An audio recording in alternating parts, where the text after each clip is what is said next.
Having spent the last decade having meetings in this room, I know right now you're suffering from a little bit of oxygen deprivation and probably some blood sugar issues. So I stand between us and the break, so I'm going to do my best to keep it snappy, give you a little bit different perspective than what you've heard today, and we'll see if I can get you to think a little bit. So the images initially, you might think, well, maybe subliminally there's something he's suggesting here about, giant freeways and a truck that failed to negotiate the infrastructure in this image here, and then the bikes doing deliveries on the far right. Just a collection of images that I brought together, but again, just to get your headspace thinking about freight. So what I'm going to do today is give you some perspective on freight in suburbia, take you through a couple of case studies in Vancouver and the Greater Toronto area that illustrate some of these ideas and challenges, and then leave you with some discussion points. So again, I'm not going to sort of change your worldview or anything like that, but it's just nice to think about things a little bit differently. So to begin with, I wrote a chapter for a volume that Marcus Hesse and Peter Hall did in 2012 on cities and flows, and they begin with sort of this premise that the city is that freight activity plays an important role in the configuration of cities. It's shaped by the cities, but it also shapes the cities, if you think about that freight activity. And we were asked to look at it both from sort of this integrating notion. So what role does freight have in supporting the city, its integrative role as a supply chain that sort of maintains city vitality, but at the same time very much disintegrating. So in terms of the negative aspects of that activity and what it does to urban vitality. A couple of quotes that I love: people want the goods but not the bads, which is from a Transport Canada report that basically says, you and I love consumer goods for the most part, we accept that as part of our modern existence, but we don't like the bads in the sense, the negative externalities that come along with that consumption, right? And the global gain, local pain, is this whole notion of a lot of the infrastructures that we're talking about, and Jean-Paul referred to as well, are part of that global economy. They manifest themselves often locally in terms of, again, the negative aspects of it. So I would argue that what we were asked to discuss, and I really appreciated the opportunity by Pierre and Roger to join this group, these infrastructures are about as much as freight as they are people. So when I see suburban infrastructure, I think about the movement of goods and materials as opposed to necessarily movement of people. That's the lens that I kind of see it from. Really interesting reading by a couple of landscape architects, Waldheim and Berger. The logistics landscape, is the dominant landscape in our cities today. So, they present a view where you look at a city and they sort of strip away the people aspect of it and think of it purely in terms of material flows, and the spaces and networks that support those material flows. So it's a very sort of provocative view to get into. As an image, to get us thinking a little bit about this as well, people from Toronto might try and figure out where this is, so I'll kind of walk you through a little bit. Rail intermodal yard, industrial area, retail area, and then sort of the images of sort of the classic suburb. And the question that I'm posing here is to ask you to think about the infrastructures that are in this image. So we've got road, we've got rail, we've got, in some cities, obviously, marine. Toronto has a port as well, but is it a functional freight port or is it, a waterscape? And the functional class of infrastructures and exclusivity. So again, we tend to think of it as, people movement and freight, but the roads are for both. The rail system, somebody made the comment about the length of the rail journey that you take from Toronto. Why is it so slow? Well, it's often a shared infrastructure. The airports are shared infrastructure. So this notion that there's an us and them, I would argue that, you rarely see that. Obviously, an intermodal terminal is not a place for passenger flows, right? That one's maybe an obvious on one end of the spectrum. But it gets a little bit fuzzy when you go the other way. And I think that's what makes it intriguing. And if we think about the broader city functions and sort of the urban distribution, what kind of activity is it? Retailing, food and restaurants, parcel deliveries on the one hand, maybe more related to you and I, construction, waste disposal, recycling. These are all part of the material flows within the city. And sort of the question I pose is, well, where does the suburbs and suburbanisms fit into this functional classification? When you look at this diagram, we see the CBD, so the commercial district, the heart of the city. We see port districts, we see industrial areas. And I would argue that even in terms of the academic sort of research, we kind of move from a focus, when I'm talking about freight, from a real interest in sort of intercity and flows between nations, that sort of larger scale flow, and the city. And we now have city logistics. There's a lot of focus in sort of Europe for sure, Japan, North America. It's growing on city logistics, which again is about the core. But what happens in between? You know, that's often something that I think that's sort of missing. We can try and categorize the global cities. I'm talking from a North American perspective, but you can each think of, you know, what is a global logistics city, right? Sort of a Rotterdam or Shanghai, sort of at one end of the spectrum. We have large metropolitan areas and emerging economies, so I appreciated the comment about, you know, we think of complexity in transportation in North American context. We don't know what complexity is in the context of emerging economies and their global cities. Far different ballgame. Gateway cities are another class of city as well, and then sort of the medium-sized cities. And each of these we can look at in terms of the operations, the modes and vehicles, the infrastructure and land, and the policies as well. So it's just a way to get us thinking about it. Again, from the global to the local scale, I love showing people this chart, which sort of shows the global population growing from 1970 to 2010 at 6.8 billion. And then you've got GDP, exports, and again, on a logarithmic scale here, the growth in container units. So TUs are 20-foot equivalent units. So this is the snapshot of, you know, what the global economy over the last, you know, 3 decades or 4 decades or so. Sort of drive home that point about the intensity of global freight activity. This image as well, right? Scares the crap out of a lot of people. The largest, world's largest container ship. I love the fact that it contains the equivalent of 7,000 trucks, right? So you think about the scale of this activity in your city, in your suburb, and what it translates into in terms of activity locally. Crew of 19, single load estimated 1 billion in value. You know, Jean-Paul Rodriguez refers to this obviously as the massification of sort of the global economy at this end of the spectrum. The point about the self-driving vehicles, I threw this one for you, Roger, the driverless truck corridor, which has been debated as well. This one's really kind of interesting as well. Scania testing overhead line-powered trucks in real-world conditions, right? So when we think about the freight aspect of that infrastructure, you think, well, this is like a trolley car. Well, yeah, it's the same technology, but now they're thinking about using it in terms of moving goods as well. Sort of puts things on its tail a little bit, and then you bring it down to the local level where, at least in the Ontario context, where, you know, in North American context, a focus on the active transportation agenda. So what happens when you go from that big global scale, to the atomized local scale? And how do those things intersect with one another? That's what we try and sort of unpack.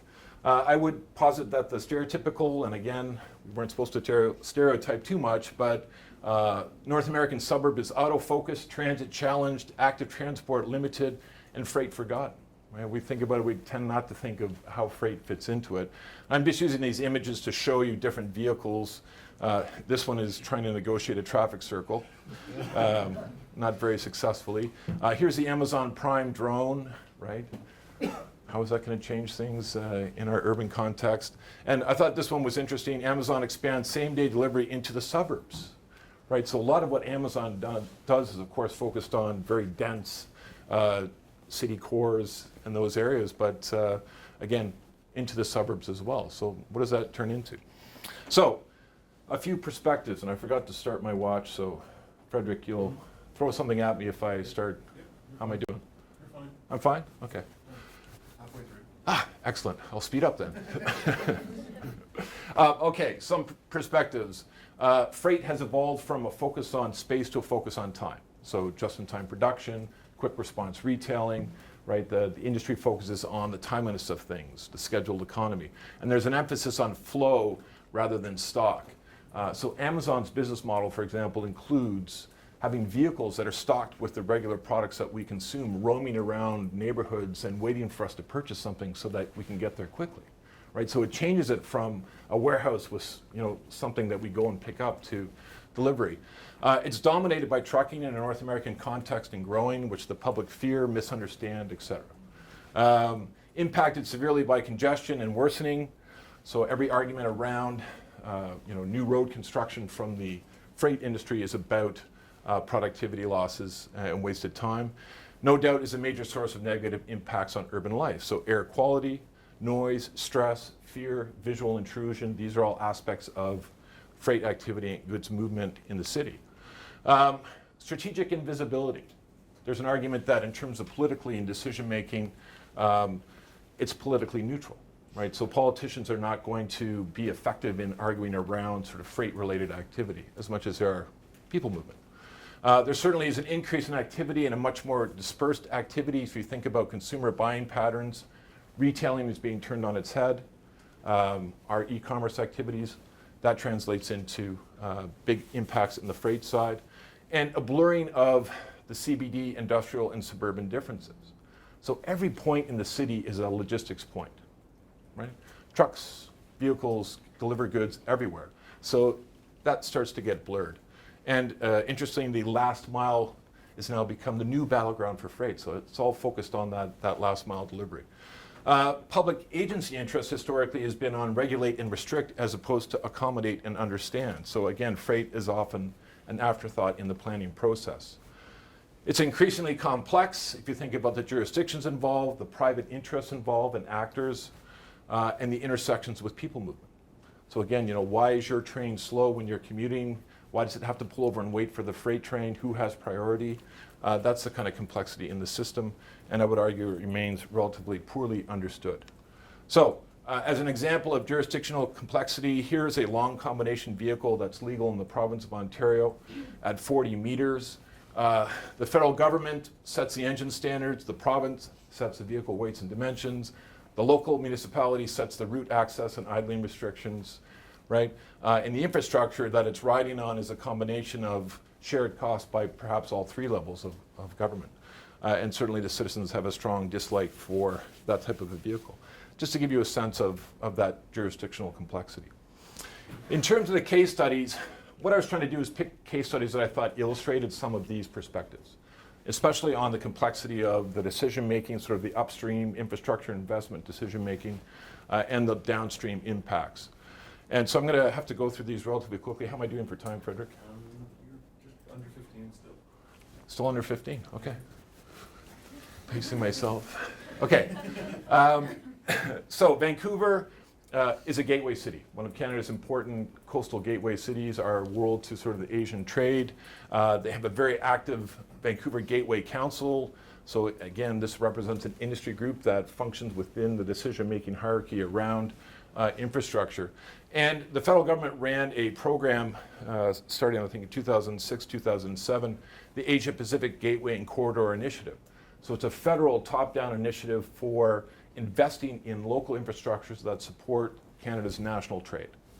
Okay, and it's one part of the Vancouver region's obviously infrastructure picture. I'm not going to go through a lot of details about sort of Vancouver as a city, et cetera. Again, you can see in the language from the federal government about the purpose of this investment is globally oriented, right? Canada's Asia-Pacific Gateway and Corridor as the best transportation network facilitating global supply chains between North America and Asia. So it's a very outward-focused sort of investment by the federal government. It was a mix of policy and infrastructure, but who are we kidding? It was primarily about infrastructure dollars, right? And it was a way for the federal government to make investments in a city and not sort of alienate other cities, right? It's, we'll do it because of international trade or national trade. So small portion was for non-infrastructure. The biggest chunk was for infrastructure investment. Here's the map that shows the gateway going out through Vancouver. And just to be fair, in great Canadian tradition, there's also an eastern gateway and the central Ontario-Quebec gateway as well, which is an interesting one to wrap your head around. It's like a gateway to where? It's down to the US, but I digress. The project I want to focus on was the South Fraser Perimeter Highway, which was completed in 2013. So when it was initially proposed, again, it's a highway cutting through the swaths of Vancouver for the port to access the broader hinterland. And it was a classic sort of imbalance in some sense, this gateway cost-benefit problem. So the national benefits accrue to Walmart shoppers because goods come in quickly and are distributed nationally. But the local costs are the port neighbors, the ones that have to put up with the increasing traffic around the port. $1 billion worth of investment. The environmental assessment was fast-tracked. So in terms of the normal process was short-circuited in this particular case as well. One of my favorite quotes, local politician opposing this investment: "It makes no sense to push ahead and spend all this money on a port that makes the communities adjacent to it little more than doormats on which passing freight wipes its feet and leaves nothing but misery and destruction behind." It's pretty strong words about the role of this particular piece of infrastructure. More headlines: public outrage, economics winning out over quality of life. Right, that sort of captures that whole notion of the sort of global and the local very nicely. And the concern about the largely private, flexible, and very competitive global logistics sector.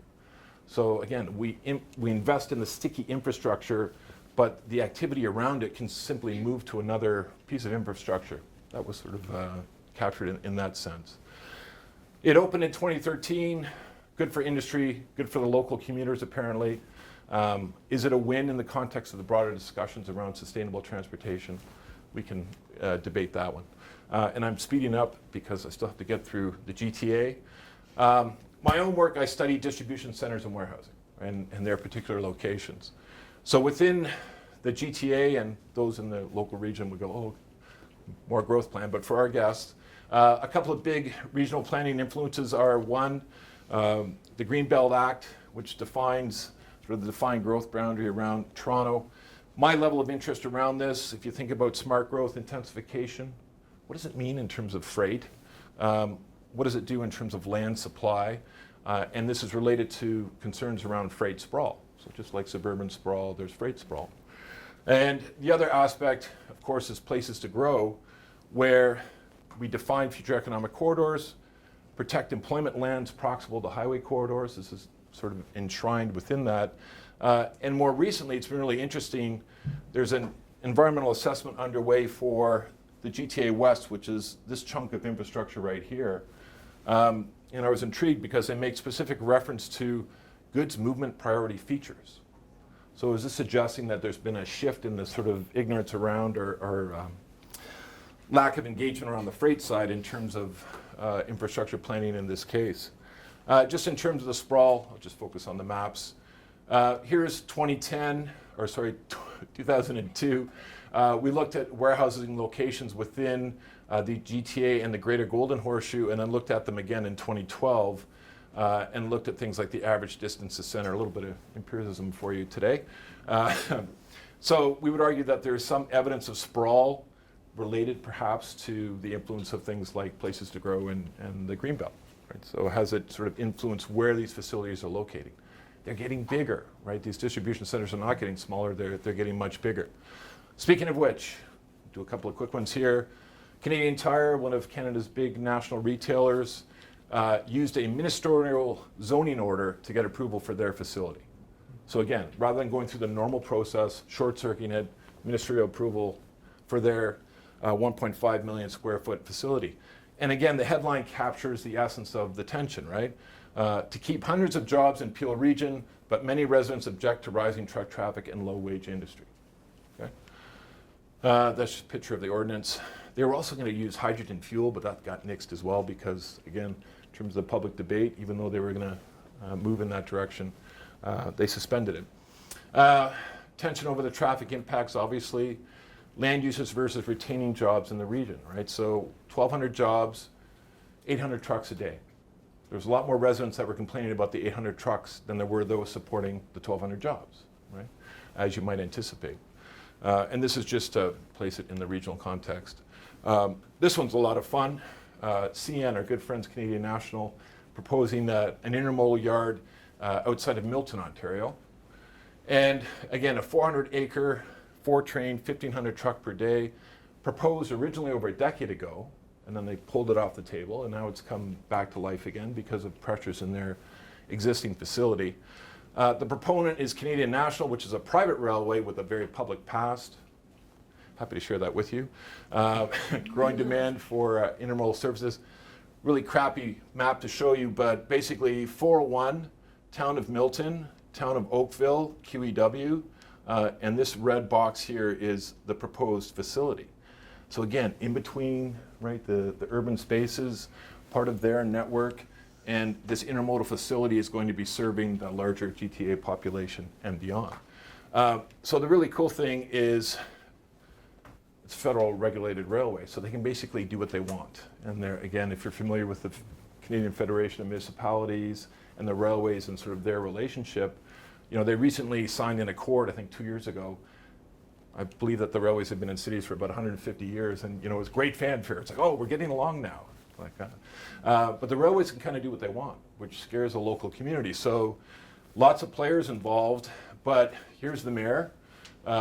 We have to protect the public interest, says the regional chair. We've heard from our residents, said the mayor. They want a full review. Residents will be lying down on the tracks to prevent project that messes with the town's growth plan, says leaders.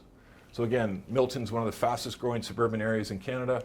Not too pleased with the prospects of this intermodal facility. Okay, so in both the Vancouver and the GTA examples, I point to sort of the federal engagement or the role of the federal, the fact that the normal processes were either sort of sidestepped or fast-tracked in order to get approvals for these infrastructures. And in both cases, very much the tension of the employment versus the negatives, smart growth versus freight, the disconnects there were very evident. And I leave you with the final thoughts, which are, getting back to the title, where did the Crossroads bit come from? The diversity of freight-related actors, agencies, and interests involved in the upstream infrastructure-related decision-making. That's what I tried to illustrate. Neglected nature of the freight dimensions in the technical, political, and critical discourses. Again, I didn't really present that well, but that's sort of part of the backdrop. And definitely the complexity in terms of the downstream impacts, right? So what is it going to mean to those local communities? And my question to you, how does this influence our thinking around the infrastructures of suburbanism? Thank you.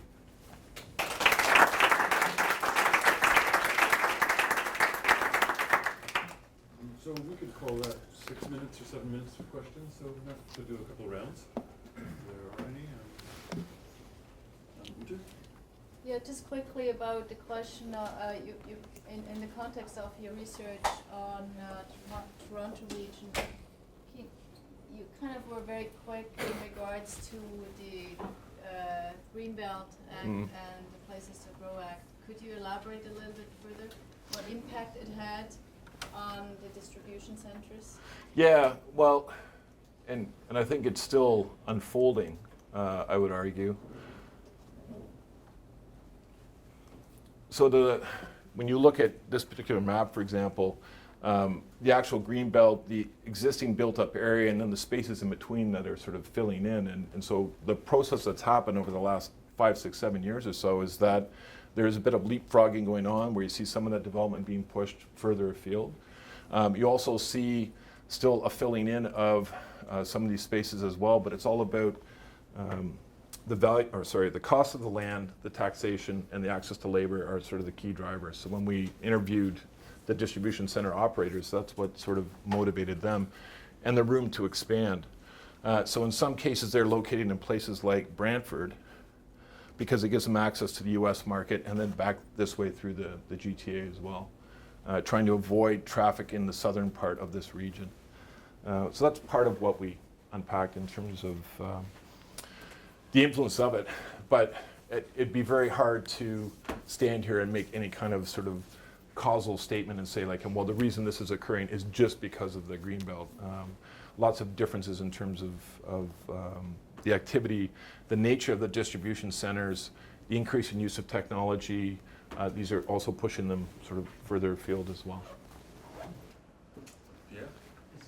Is there evidence that increased congestion within the Toronto metropolitan region would cause distribution centers to decentralize or split, one for East Toronto, one for West Toronto, sort of thing? Not so much at that scale, Pierre, that they would split within GTA. In fact, they've done the opposite, where they've actually consolidated, right? So they might have had one in the east and west, but they've gone to a consolidated facility.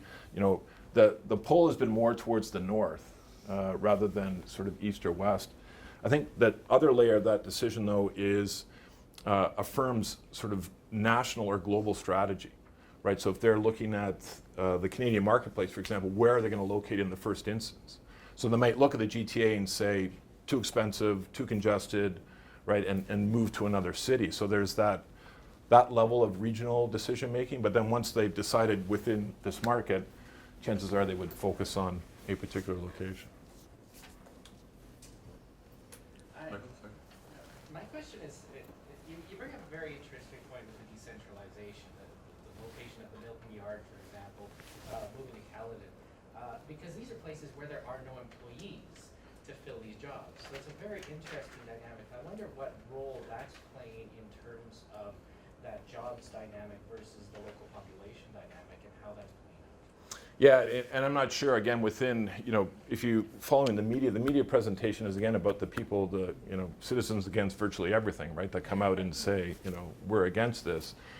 In terms of the employment opportunity, if it is a lower wage paying job, then locating on that sort of ex-urban peripheral area may not necessarily be a bad thing because they can draw from sort of a larger area. But increasingly, because facilities are highly automated, it's not just about those lower skilled jobs, but it's also a higher skill level job that's often needed as well. I mean, the classic is sort of locating a facility like that and then trying to negotiate with the local municipality about transit services. Right, and I've seen that done in other jurisdictions. Walmart's facility in the city of Calgary actually was located to take into account the light rail transit location. Because again, they recognize that in terms of their wages, they're not a high wage employer. So in terms of equity and access, they valued that. But it's an interesting question.